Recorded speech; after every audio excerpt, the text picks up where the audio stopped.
So now we are going to see Venus and Adonis poem by William Shakespeare. Venus and Adonis is a poem by Shakespeare and 1593 में poem I थी. Dedicate किसको है? Dedicated to Henry Wriothesley, third Earl of Southampton.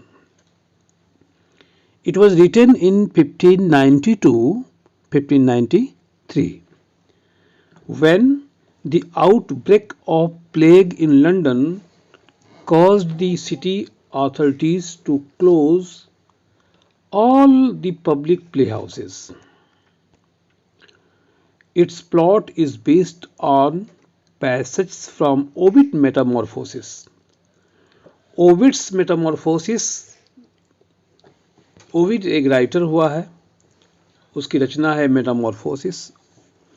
उसी से इसने ये plot को choose किया था, चुना था. कभी पढ़ा रहा होगा तो वहीं से इसने इसका प्लॉट लिया, बातें उसके दिमाग में आई लिखने के लिए. It is written in stanzas of 6 lines. Exam में पूछता है कि how many lines it is in stanza. So written in stanzas of 6 lines. Of iambic pentameter, इसका पेंटामीटर आयम्बिक है. राइम स्कीम ABA BCC है. ABA ABAB ABAB CC. The poem has 199 stanzas or 1194 lines and contains Shakespeare's most graphic depiction of sexual excitement. The poem tells the story of Venus, the goddess of love, and of her unrequited love for Adonis. इस poem में ये जो कहानी है Venus की, Venus कौन है? देवी है. किसकी? प्रेम की देवी है. एक मोहब्बत की ये खुदा है वीनस. और इसका जो प्यार है अनरिक्विटेड है. किसके लिए? एडोनिस के लिए. इसका एक तरफा प्यार है, बेहद प्यार करती है एडोनिस को, लेकिन एडोनिस उसको नहीं चाहता. An extremely handsome young man. Adonis बहुत ही सुंदर लाजवाब एक पुरुष है, यंग मैन है, जिसको वीनस जो मोहब्बत की देवी है स्वयं उसको प्यार करती है.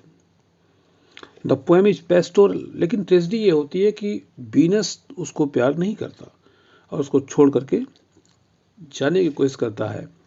और फिर उसको कुछ जंगली मतलब जानवर या सुअर कह लीजिए, वो लोग मार डालते हैं और फिर वीनस पागलों की तरह उसको खोजती है.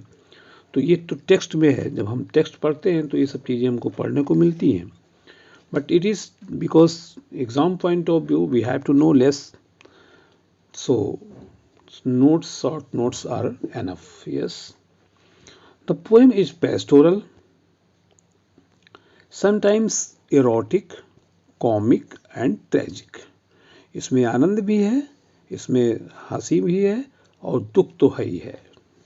It contains discourses on the nature of love and observations of nature. इसमें बातचीत का अंश है, नेचर ऑफ लव है, ऑब्जर्वेशंस ऑफ नेचर है. इसमें सबसे दर्दनाक चीज़ तब होता है जब कोई प्रेमी या प्रेमिका, मुख्य रूप से कोई प्रेमी अपने प्रेमिका को ढूंढता है सच्चे दिल से, तो जो दर्द और कसक हृदय में रहती है वो उस चीज़ को, कहानी को ट्रेजेडी बना देती है, ट्रेजिक बना देती है. हालांकि लोग ढूंढते हैं अज्ञानता में, जब जानकारी हो जाती है तो. The poem begins with brief dedication to Henry Wriothesley, third Earl of Southampton, in which the poet describes the poem as the first heir of my invention. The poem begins with a brief dedication to Henry Risley, third Earl of Southampton था. इसको dedicate करता है, शुरुआत करता है अपने दोस्त के नाम से या उसको डेडिकेट करते हुए, जिसमें कहता है कि भाई सुनो, ये the first air of mine, ये मेरी खोज की पहला उत्तराधिकारी है. कौन? Venus and Adonis. The poem is inspired by and based on stories found in Metamorphoses, a narrative poem by the Latin poet Ovid. ये हम लोग पढ़ चुके हैं.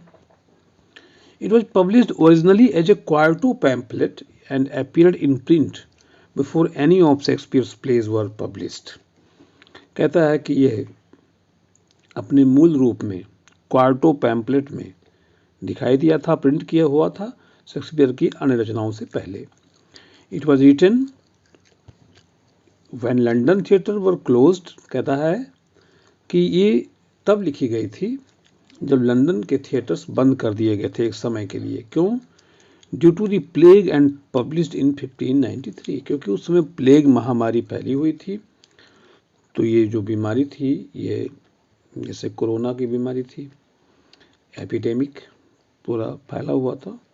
सो इसको बंद कर दिया गया था कि लोग इकट्ठा ना हो, इन्फेक्शन ना हो. और ये पोएम 1593 में आई थी. तो Venus and Adonis poem Shakespeare की बहुत इंपॉर्टेंट है and asked in examination TGT, PGT and DIC lecturers. So we have seen. We meet in next session. Thank you.